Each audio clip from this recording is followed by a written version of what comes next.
네, 안녕하세요. 오늘 리크루팅의 비밀이라는 제목으로 여러분을 후킹을 좀 했는데, 사실 리더님이 강의의 요약을 다 해주신 것 같아요. 부제로 적어둔 것처럼 초대를 이해한 순간 이 사업이 진짜 단순해지거든요. 저도 이 사업을 시작하고 한 반년 동안은 진짜 열심히는 했는데, 다시 생각해보면 좀 제멋대로 했던 것 같아요. 비교하면서 누구는 잘 되는 것 같은데 나는 왜 이렇게 복잡하고 어려운지 뭐가 문제인지도 모르겠고 좀 혼자 끌고 가려고만 했던 순간들이 있었는데 어느 순간 그냥 시스템 안에 있긴 했으니까 내가 리크루팅이랑 초대를 좀 잘못 이해하고 있구나 이걸 깨닫고 나니까 사업이 좀 놀랄 만큼 단순해졌어요. 그래서 오늘은 기술적인 좀 리크루팅이나 초대 방법보다는 그 초대를 바라보는 관점 자체를 정리해드리려고 해요. 오늘 이렇게 네, 세 가지를 이야기하려고 해요. 첫 번째, 이제 초대 왜 해야 하는지, 그리고 둘째는 같은 초대인데 왜 누구는 되고 누구는 안 되는지, 초대를 달하기 위해서 꼭 필요한 게 있는데 이게 뭔지 시작 한번 해볼게요. 초대라고 하면 많은 분들이 이렇게 생각해요. 누군가를 데리고 온다? 밖에서는 심하게 말하면 끌고 온다? 설득해서 앉혀놓는다. 근데 저는 초대는 그런 게 아니라고 생각을 하거든요. 사람은 생각하는 대로 말도 하고 행동도 하잖아요. 내가 사람을 끌고 온다고 생각하면 끌고 오게 되는 거고, 억지로 앉혀놓게 되는 건데, 저는 이렇게 생각해요. 초대는 이 사업에서 물론 정답은 없지만, 누군가한테 선택할 수 있는 옵션을 눈으로 직접 보여주기 위해서 하는 거라고 생각을 해요. 초대를 하기 위해서는 저희 잘 알고 있는 프로슈머라는 개념, 애니웨이 머니 어딘가에는 쓰게 될 그 소비를 통해 소득을 만드는 구조를 알아보러 오신 분들, 그리고 권리 소득을 필요로 하는 사람들, 소득의 레버리지를 얻고 싶은 사람들이 정말 많다는 걸 그 자리를 통해서 또 보여줄 수 있기도 하고, 너처럼 알아보러 오신 분들이야 이걸 간접적으로도 보여줄 수 있잖아요. 나 혼자 이 사업의 비전, 아까 그 호스트 하시면서 얘기해 주신 것처럼 내가 이 사업의 모든 비전을 다 혼자 설명 다 할 수 있으면 굳이 초대를 안 해도 되겠죠?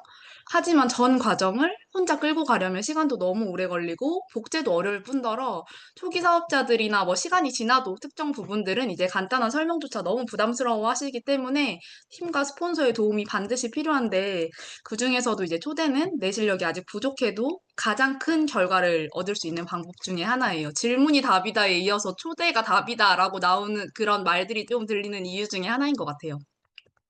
혼자 많은 걸 보여줄 수 없기 때문에 초대를 하시면 그곳에서 이미 세팅된 전문 강사진들이 이 사업의 Y를 나보다 더 정말 잘 설명해 주시고 팀의 스케일이나 함께하는 사람들의 분위기도 보여줄 수 있어서 이미 가진 시스템을 활용하면서 능력치를 레버리지 할 수 있는 최적의 장이라고도 생각을 해요. 우리가 물건 살 때를 한번 떠올려 볼게요. 제가 최근에 세탁기 건조기를 샀는데 둘 다 기능은 최신이에요. 근데 하나는 리뷰가 없어요. 그러면 바로 건너뛰기를 하게 되더라고요, 제가. 근데 하나는 리뷰가 1000개가 있어요. 여러분이라면 어떤 걸 선택하실까요? 네. 네, 2번. 그쵸? 리뷰 한 개짜리가 진짜 또 흔치도 않아가지고 사진 캡처하느라도 좀 오래 걸렸는데 조금 더 싸고 리뷰도, 기능도 비슷한 상품이 있는데 리뷰가 딱 하나면 대부분은 돈을 조금 더 주더라도 후기가 많은 쪽을 선택해요. 저는 시스템이 이 힘이라고 생각을 합니다. 이 시간에 이렇게 많은 사람들이 동시에 듣고 있고, 끝나고 나면 애프터에서 각자의 후기가 쌓이고, 나는 2시간을 썼을 뿐인데, 몇 배로 풍요롭게 곱셈 기능까지 탑재되어서 그 사람을 돌려보낼 수 있잖아요. 그게 또다시 그 사람의 선택을 도와줘요. 이게 믿음과 신뢰가 그 안에 이미 형성이 되어 있다는 거죠. 반대로 내가 1대1로 만나서 PM을 설명하고 이해시키고 결정하게 만드는 거는 리뷰 일자리 선택을 시키는 거예요, 그 사람한테. 그래서 저는 상대방에게 굳이 위험을 감수하게 하지 말자. 이런 말씀을 드리고 싶거든요. 그리고, 같은 초대인데 왜 결과가 다를까? 같은 세미나에 여기 와봐 라고 말하는 건 똑같은데 어떤 날은 오고 어떤 날은 안 오고 누구는 안 오는 경험 다들 있으시잖아요. 물론 상황이나 일정이나 변수가 있을 수 있는데 조건이 비슷한데도 결과가 다르다면 제한 방식이 좀 다른 것 같아요. 사람은 누구나 이제 설득 당한다라고 느끼는 걸 좋아하지 않잖아요. 학창 시절 생각해 보면은 우리 엄마가 안 그래도 하려고 했는데 공부해라, 청소해라 하면은 괜히 더 하기 싫어지잖아요.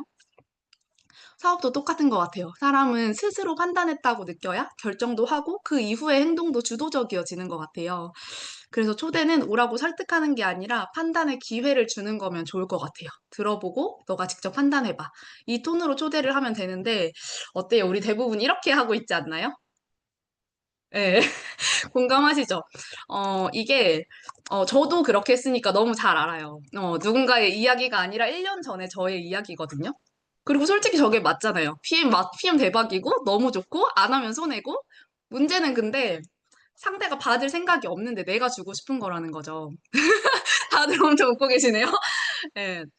우리가 근데 어, 특히 폴라리스 팀에서 배운 대로 그 사람의 눈높이에 맞는 마이스토리를 하고 그게 그분한테 공감이 되었을 때 기회가 될 수 있는 정보를 제공하는 게 우리 일인 것 같아요.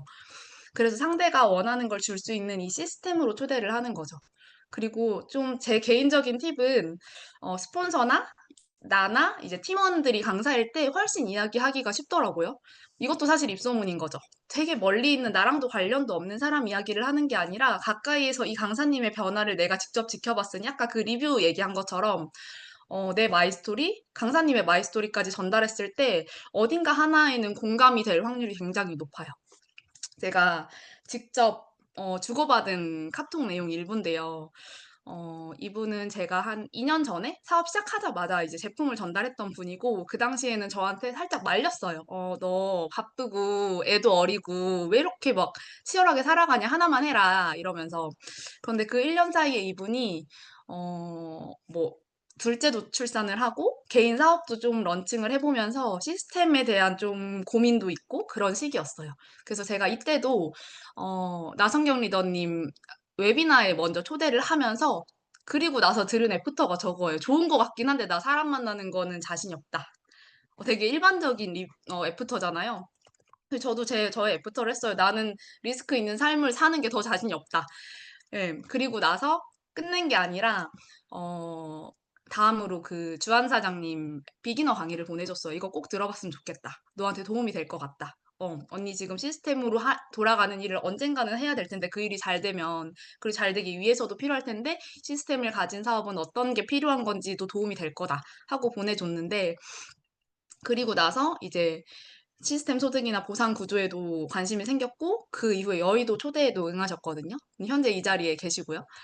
그 팀 내에서 강사진 있을 때 적극적으로 활용하시면 너무 좋고 내가 강의하려고 욕심도 좀 내셨으면 좋겠어요. 그리고 어쨌든 저는 1년 전에 제품만 전달했을 때 그리고 상대방은 니즈가 없었고 1년 후에 사업과 팀을 전달하고 있고 저는 그리고 상대방은 타임이 된 거고 이 사이에 제가 한 거는 꾸준히 관계 유지를 하면서 스스로의 열정과 확신을 키운 것밖에 없어요. 가만히 있으면은 사실 뒤로 가는데 키워야 그냥 유지가 되더라고요. 그 PM 사업과 무관하게 그리고 이분이랑 이 사람의 건강과 미래를 진심으로 응원하고 또 표현하고 그런 생활을 좀 보냈었는데 결국 이 사람은 본인의 때에 맞게 온 거죠. 그래서 저는 이제 결정은 상대가 하는 거고 나는 그분의 니즈와 PM을 연결만 시켜주는데 그게 우리의 일. 이어서 이제 직업 이름도 네트워커, 연결자이지 않을까라는 생각을 해보고요. 우리 사막이 있다고 한번 가정을 해볼게요. 제일 필요한 게 뭘까요? 네, 물. 네. 근데 물을 가지고 있다는데 그 사람이 있는 곳이 고지를 넘어야 되고 굉장히 멀고 험한 길을 지나야 한대요. 그래도 가지 않을까요? 그리고 도착을 했어. 엄청 산 넘고 물 건너 도착을 했는데 그 물을 이 500ml에 100만 원에 팔겠대요. 살 거예요? 사야죠. 네, 살아야 되니까. 살고 봐야죠. 네, 살고 봐야죠. 네, 그래서 원하는 게 분명한 사람한테는 그 세미나가 답일 수 있다면 알아보러 오는 건 그 사람의 선택인 거예요. 파트너 사장님들이 이제 미팅 다녀오시기 전으로 스폰서한테 전화를 해요. 대상자랑 미팅에 대해서 막 얘기를 하시는데 스폰서는 그러면은 그 미팅이나 대상자에 대해서 궁금한 것들이 몇 가지 있어요. 두세 시간을 만나고 오셨는데 그분이 어디 사는지, 자녀는 있는지, 뭐 현재 직업을 선택하신 계기나 지금 느끼는 한계점, 건강 니즈 이런 걸 모르시는 거예요. 저는 궁금한데. 그래서 통화로 이분은 그러신가요? 어떠신가요? 여쭤보면 참 그걸 깜빡했네요. 물어볼 생각을 못했어요. 하시는데 다시 말하지만 이거 저의 이야기예요. 1년 전에 저의 이야기. 예. 근데 사실은 우리는 그 사람 PM 전하고 싶어서 만났잖아요.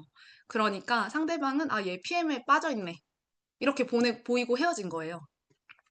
그런데 우리가 현재 상대가 사막에 있는지, 사막에서 나가고 싶어는 하는지, 나가는 건 고사하고 지금 물 한 잔 필요로 하는지 먼저 알아야 물이 어디 있는지 알려주는 것도 의미가 있다는 거죠. 상대가 궁금하지도 않고 원하지도 않는데, 아니, 너 지금 사막이잖아. 벗어나고 싶잖아. 물 필요하잖아. 물 저기 가면 살 수 있대. 하는 게, 지난주에 이제 저희 들었죠. 허선희 사장님 마이스토리에서 나왔던 것 같은데, 잠든 사람은 깨울 수 있어도 잠든 척 하는 사람은 깨울 수 없다고. 자는 게 아닌데 자는 척 하는 거는 일어날 생각이 없다는 거예요. 그래서 그런 분들한테 에너지 많이 쓰지 마시고, 어, 필요한 걸 필요한 사람한테 주면 되는 그런 NPC 같은 일이다라고 생각해 주시면 좋을 것 같고, 그 과정 중에 중요한 게 저는 경청인 것 같아요. 초대를 잘하려면 진짜 아까 그 사막에서 물이 필요하다라는 거를 알아내려면 경청이 진짜 필요해요. 그 사람이 뭘 원하는지 뭐가 필요하는지 알지를 못하면 초대를 할 수가 없어요. 그 과정 중에서 이제 상대를 위한 진심, 진짜 이분의 마음을 들여다보는 관심 속에서 그 사람도 자신의 입으로 본인한테 뭐가 필요한지 말을 하더라고요. 그리고 우리가 그렇게 관심을 갖고 진심을 전해봤는데 꿈도 없고 목표도 없는 사람이라면 초대할 이유도 없는 거고요.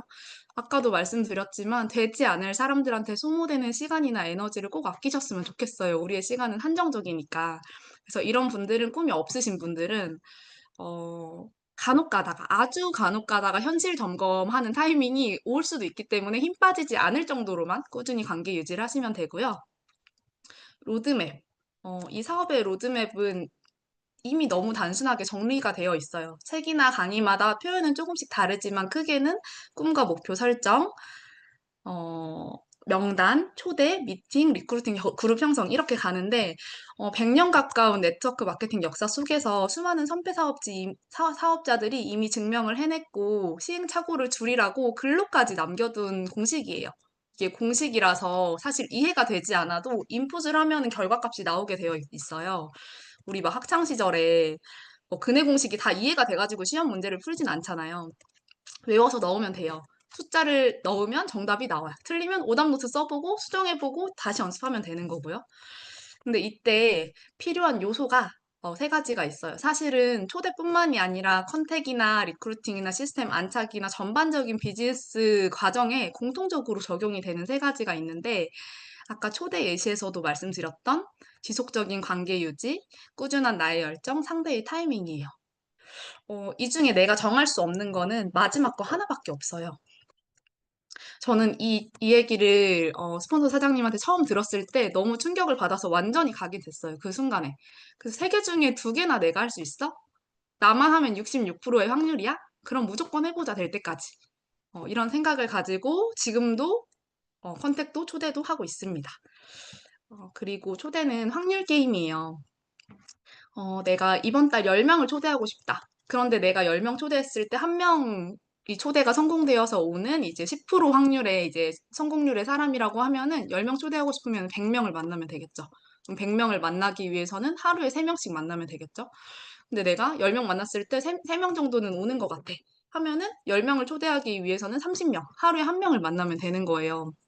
근데 우리가 뭐 100명, 200명 이런 확률을 셀 수도 없을 정도의 아주 적은 표본을 가지고 우리가 뭐 5명, 6명 이렇게 전달해보고 한 명 만났는데 한 명이 안 됐어요. 3명 만났는데 2명이 안 됐어요. 이런 작은 결과의 숫자에 신경 쓰는 것보다는 그 10명을 초대하기 위해서 몇 명을 만났고 그 몇 명을 만나기 위해서 몇 명을 연락했는지 나의 액션만 숫자로 좀 관리해 보시면 좋을 것 같다는 생각을 하고요. 특히 초반에는 이게 많이 필요한 것 같아요. 평소에 안 하던 행동들을 계속 해야 되니까, 이 사업을 스타트하면서. 그리고 또 생각보다 우리가 가볍게 초대했을 때, 부담 없이 초대했을 때 상대방도 가볍게 응하는 경우가 굉장히 많아요. 나부터가 시스템이 오기 힘들고 부담스러우면 상대방도 그 이야기를 듣는 상대방도 무조건 느껴요. 내가 너무 힘겹게 초대하고 있구나. 어, 아까 말씀해주신 것처럼 막 대전에서 본업 근무하고 있는 사람한테 오후 2시에 여의도 트레이닝 너무 중요하니까 오라고 말하는 게 불가능이라고 생각하면 못하는 거고, 막 경상도에서 밤샘 근무하고 아침에 퇴근했는데 비행기 타고 여의도까지 오는 게 못할 일이라고 생각하면 초대를 못 하는 건데, 이 사람이 이 시간에 인생에서 이 시간이 그 사람한테 너무 필요하다라고 하는 나의 강력한 확신, 그리고 올지 안 올지는 모르니까 안 될 거라 단정 짓지 말고 일단 물어는 보는 거. 이게 다인 것 같아요. 제가, 지방에 계신, 제가 지방에 계신 분들 내가 말하면 올 거야. 무조건 올 거야. 생각해서 말한 건 아니고, 똑같은 마음가짐이지만 상대방의 상황이나 여러 가지 이유로 못 오시기도 해요. 그렇지만 제가 하는 건 말을 해보는 거. 어, 쏘지 않은 화살의 명중률은 0%라고 하잖아요. 말하지 않았을 때 나의 초대 성공률은 0%예요. 근데 나한테만 0%가 아니라 그 사람에게 기회가 생길 확률도 0%. 그리고 나에게서 0%였기 때문에 다른 사람을 통해서 그 기회를 잡겠죠. 잡을 사람은. 네. 이런 관점에서 봤을 때는 그 사람의 상황에 대해 현실 점검해 볼 수 있고 새로운 시작을 알려줄 수 있는 세미나가 있는데 말을 안 해주는 게 더 미안한 일인 것 같아요. 그래서 나는 일단 화살을 쐈고 명중일지 아닐지 그때그때 다르죠. 국가대표 선수들도 매번 백발백중은 아니잖아요. 그런데 연습하고 연습하고 또 연습하고 관역의 중심을 맞춰야 하는 여러 가지 뭐 저 잘 알지는 못하지만 조건들을 맞춰가려고 노력하는 과정 중에 실력도 확률도 높아지겠죠. 그래서 처음에는 일단 해보고 그리고 계속 해보는 거. 이게 중요하다고 말씀을 드리고 싶고요. 이걸 느끼신 분들은 사업 스타트 시점이랑 상관없이 한 달이 됐든 두 달이 됐든 확신을 전달하고 로드맵대로 실행을 하시더라고요. 그래서 크게든 작게든 결과가 따라오고요. 그리고 시작하신 지 시간이 좀 지나신 분들도 정말 이게 나의 이야기로 와닿는 그 재인식의 순간부터 판이 진짜 달라지실 거예요. 각자의 성공률은 아까 말한 것처럼 다를지 몰라도 사실 초대를 성공하고 싶은 그 횟수의 두 배, 세 배, 열 배로 컨택을 많이 하면 사실이 해결이 되더라고요. 그래서 이 부분은 계속 명단 확장을 위한 액션을 하고 컨택과 초대에 포커스가 맞춰져 있으면 몸에 체화가 돼서 이제 의식하지 않아도 그냥 일상에서 만나는 그 누구에게라도 그 사람의 니즈와 PM을 연결해주는 행동을 하게 되는 것 같아요. 그래서 내가 만약 컨택을 못하겠다, 명단이 없다 하신다면은 이 로드맵을 보고 거꾸로 돌아가는 거예요. 내 단계를 한번 점검해봐야 돼요. 나는 정말 PM으로 이루어야 하는 꿈이 있나? 꿈을 이루겠다고 결단을 했을까? 그 확신부터 채워야 하는데 그 확신은 내가 시스템 안에 있을 때만 생겨요. 밖에서는 생기지가 않더라고요. 아까 말한 것처럼 리뷰가 모인 곳에 나부터 갖다 둬야지 나도 확신이 생기는 것 같아요. 그래서 내가 확신이 없는 곳에 누군가를 초대하기는 진짜 힘들잖아요. 예를 들어 제가 결혼 예정도 아니고 신랑도 없고 뭐 날짜도 없는데 청첩장부터 돌릴 수는 없는 거잖아요. 내가 없는 곳에. 세상에 어떤 일이든 내가 가지고 있는 것만 누구한테 줄 수 있는 것처럼 나부터 확신이 있어야 확신을 전달할 수 있기 때문에 나 스스로를 그 후기를 많이 접할 수 있는 곳에 자꾸 초대를 해주시면 좋을 것 같아요. 그래서 저는 모든 시스템 릴레이 달 때 나부터 초대하는 마음으로 제일 먼저 이름 쓰려고 하거든요. 최대한 내 이름이 늘 앞쪽에 보일 수 있게 그 창에서 내 이름이 가장 계속 릴레이 달릴 때마다 제 이름이 누적해서 보이면서 그 제 이름이 보이는 게 또 스폰서로서의 영향력이라고 생각도 들더라고요. 그래서 사실 스폰서가 해줄 수 있는 거는 하나뿐이라고 느껴져요. 확신과 열정을 받을 수 있는 장소로 계속 오게 하는 것. 시스템을 나의 시선에서 판단하거나 거르지 말고 확신으로 초대해보면 경험해보신 분들 계실 거예요. 단톡방에 초대를 하든 웨비나에 초대를 하든 그룹 미팅에서든 시스템에 오기만 하면 각자 마음에 무언가는 얻어가고 누군가는 그 사람의 타이밍에 맞게 현실 점검을 하고 스폰서 미팅을 요청을 해요. 초기 사업자분들에게는 이제 나보다 초반에도 말씀드렸듯이 더 비전을 보여줄 수 있는 스폰서를 만나게 하고 지속적으로 연료가 떨어지지 않게 더 큰 시스템으로 초대하고 프로스펙터 예비 사업자에게나 파트너에게나 하는 일이 똑같은 것 같아요. 상대의 니즈나 타이밍에 맞게 제안하는 일. 그걸 계속하는 거라고 인식이 되면 이 사업이 어렵지가 않더라고요. 맞춰가는데요. 네, 어렵지 않은 한자예요. 왕도와 정도. 왕도는 이제 여러 가지 뜻이 있는데 마지막 뜻으로 어떤 일을 쉽게 하기 위한 쉽게 하는 방법이라고 해요. 그리고 정도는 올바르게 하는 방법이래요. 다들 아시겠지만 세상에 왕도는 없죠. 이 일에서도 마찬가지고요. 네, 쉽게 하려다가 사실 돌고 돌고 돌아서 결국에는 갈 거면 정도로 가야 하는 게 답인데, 어, 어, 아까 이제 우리 선배 사업자들이 책으로 써놨다고 하는 그런 것처럼 많이 돌아가지 않으셨으면 하는 마음, 그리고 오늘 이후로 초대를 부담이 아니라 사업 확장에 이제 강력한 레버리지 도구로 사용하시길 바라는 마음으로 이 강의를 준비를 해봤고요. 이 강의를 토대로 남은 한 주 동안 이렇게 미션을 해보시면 좋을 것 같아요. 내가 주고 싶은 게 아니라 상대가 얻고 싶은 게 뭔지 좋은 질문을 통해 초대와 미팅 연결까지 한 거 단톡방에 사례 공유해 주시면 되고요. 뭐 리더님들이랑 합의된 건 아닌데 이게 잘 적용된 초대 사례 중에서 이제 리더님들 추천으로 선정을 해서 제가 폴라리스 단합대 때 액티바이즈를 선물로 드리도록 하겠습니다. 여러분 추운 날씨에 감기 조심하시고요. 오늘 강의 여기서 마치도록 하겠습니다. 네, 감사합니다.